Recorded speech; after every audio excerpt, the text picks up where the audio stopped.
Hi guys, welcome back to my YouTube channel, Consciously Cultured. My name is Caitlin and my aim is to get you making fermented foods in the comfort of your own home. Today I'm going to be teaching you how to make a dill pickle sauerkraut.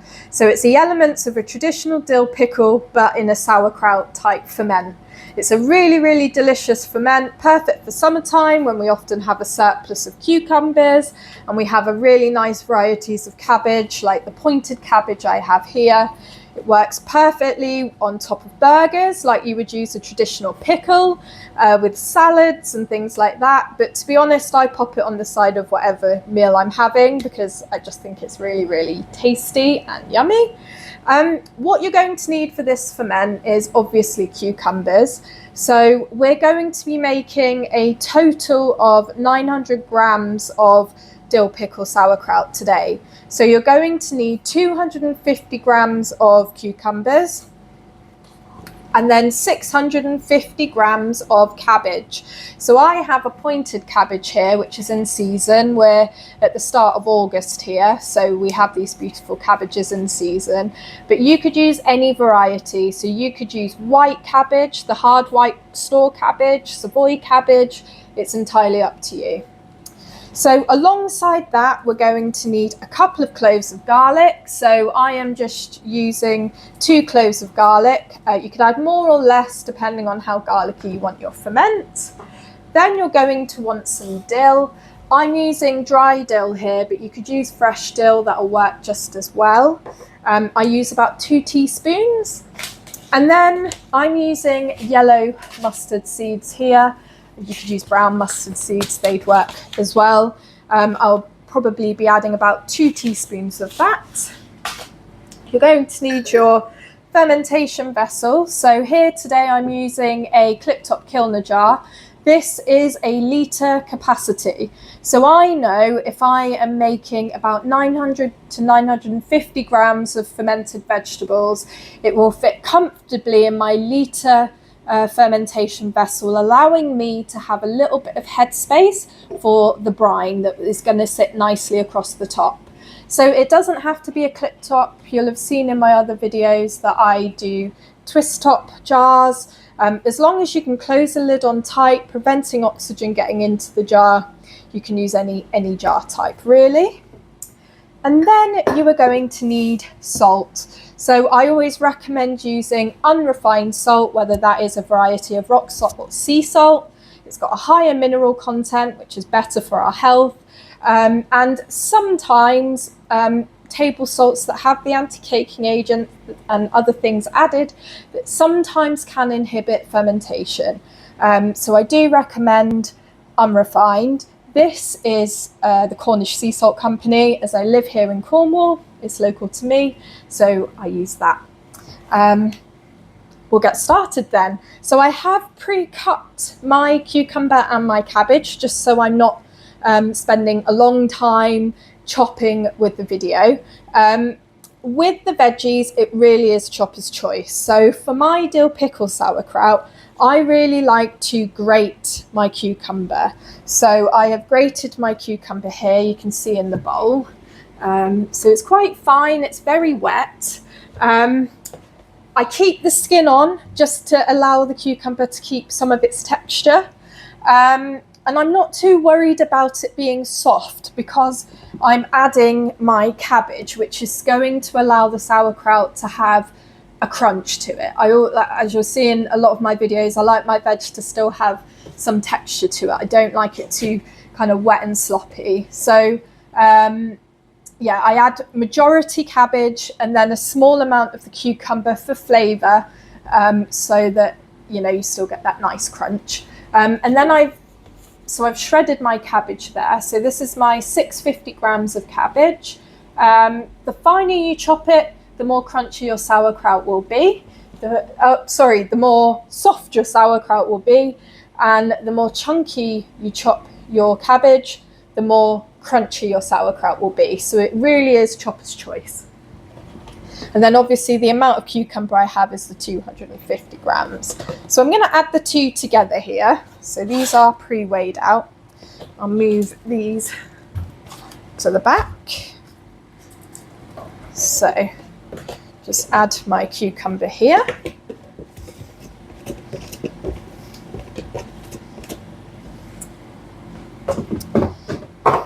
Then I'm going to add my dill. So I'm doing this by eye, but I recommend doing about 2 teaspoons of the dill and 2 teaspoons of the mustard seeds. So there we go. Then I am going to just finely chop my garlic, just remove the outer skin. There we go. So I do recommend trying to get hold of either veggies locally where you know that they haven't been sprayed, or organic where possible. Obviously vegetables that haven't been sprayed are going to have more microbes on them. So I have used non-organic vegetables, and it's not the end of the world, but I've just found that the fermentation process is a little bit more sluggish to get going. Obviously this is a lacto ferment, which is just the type of bacteria we're wanting to promote the growth of. So we add the salt to get rid of anything unwanted and allow salt tolerant strains of lactic acid producing bacteria to grow and thrive. Those bacteria take up space, further preventing anything unwanted growing, and it gives the sauerkraut that iconic tangy flavour that we kind of know and love. Hence the name lactic acid bacteria, lacto fermentation. It's also known as wild fermentation because we're not adding any live cultures to this. We're just promoting the growth of bacteria that are already present on the vegetables themselves, on our hands and on our work surfaces. So it stands to reason if we're using organic vegetables, there's going to be more microbes present because they've come from a healthier soil. Like I say, if you can't get hold of organic, it doesn't have to be certified. If you go local, it means you can ask, you know, what processes local growers use. And in most places around the UK, local farmers markets and things, you will find a local grower. And yeah, it just means you can ask. So I've added all my bits in there now. And now it's time to add my salt. So the ratio of salt I like to use is 2% salt per weight of vegetables. So I know here that I have 900 grams of vegetables. So 2% of that is 18 grams. So we will add 18 grams to that. Nearly there. There we go. A bit more. And then we want to get our hands stuck in there and mix. So we want to kind of evenly distribute all those herbs, spices, and mix in the cucumber with the cabbage so that we have all the spices and the cucumber not all bunched in one place, if that makes sense. Once we've kind of distributed everything evenly, I want you to really get your hands in there and squeeze. Don't be afraid of damaging the cabbage. We're wanting that salt to really get into the leaves of the cabbage and the cucumber to start drawing out the liquid, because that liquid is what's going to sit above our ferment when it's fermenting, just to act as another layer of protection. Often people don't mix hard enough, so when they pack, they're not getting that nice layer across the top. So when I mean get in there, just really get in there and squeeze. It won't take too long because you've added the cucumber, and the cucumber has a really high water content anyway, so it won't take long at all. In fact, I think we are pretty much there. So a good test is if you lift up a handful of your mixture and squeeze, so you can see that all that liquid is kind of flowing out, and that is perfect now to pack into your fermentation vessel. So got my clip top kilner there, and we want to pack. So I recommend a handful at a time. So we're wanting to create a nice anaerobic environment. So that's an environment with no oxygen. And the way we do that is packing the veg so tightly that there's minimal air pockets and gaps. So if you put a handful in at a time, press down, handful in at a time, and press down.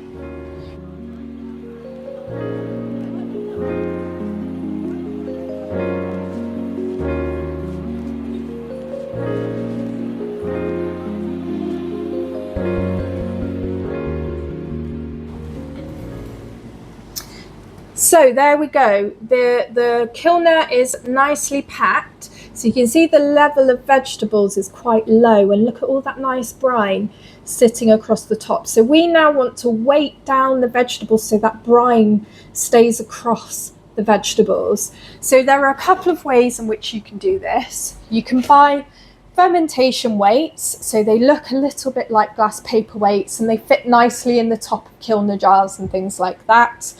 To be honest, most of the time, I just use the end or core of a cabbage that I chop off before processing, and a cabbage leaf.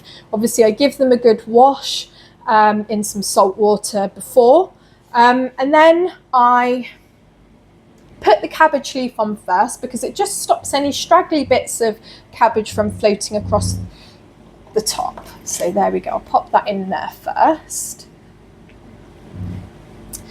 And then you've got your end of the cabbage there.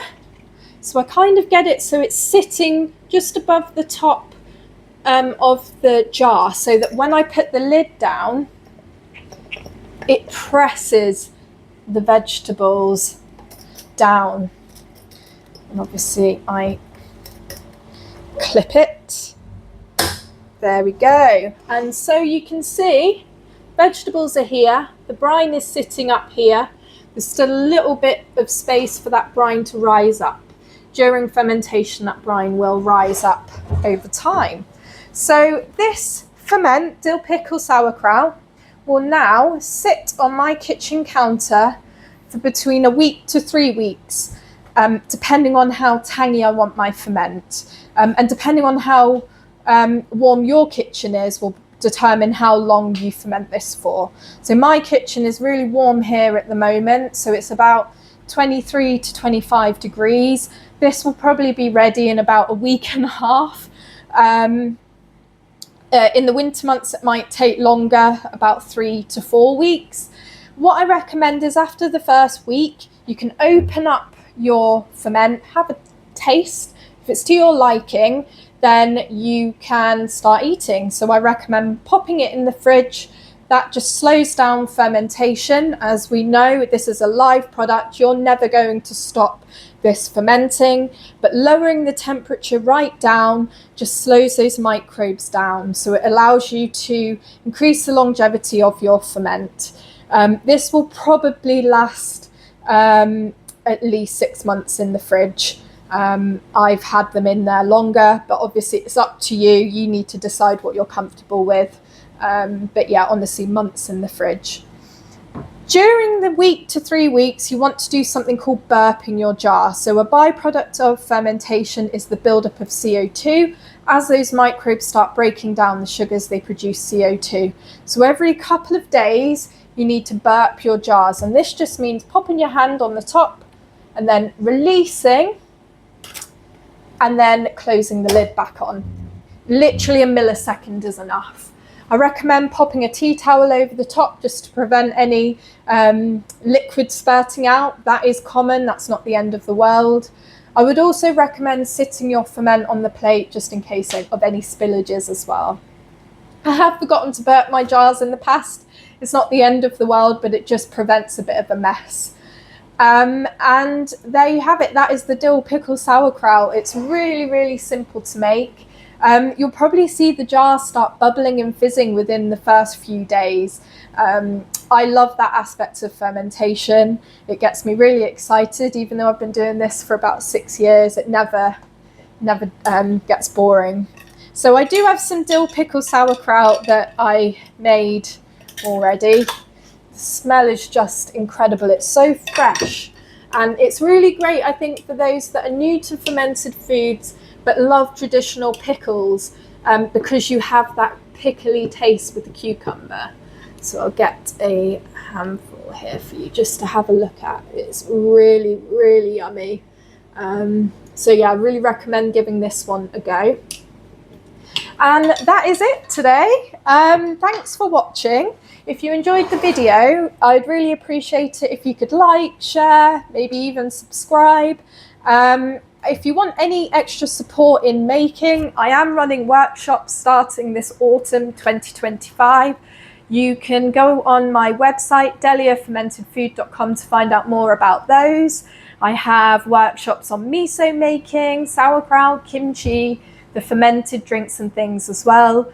If there are any other videos you'd like me to make as well, please comment below and I'll see what I can do. Anyway, thanks for watching and happy fermenting. Bye.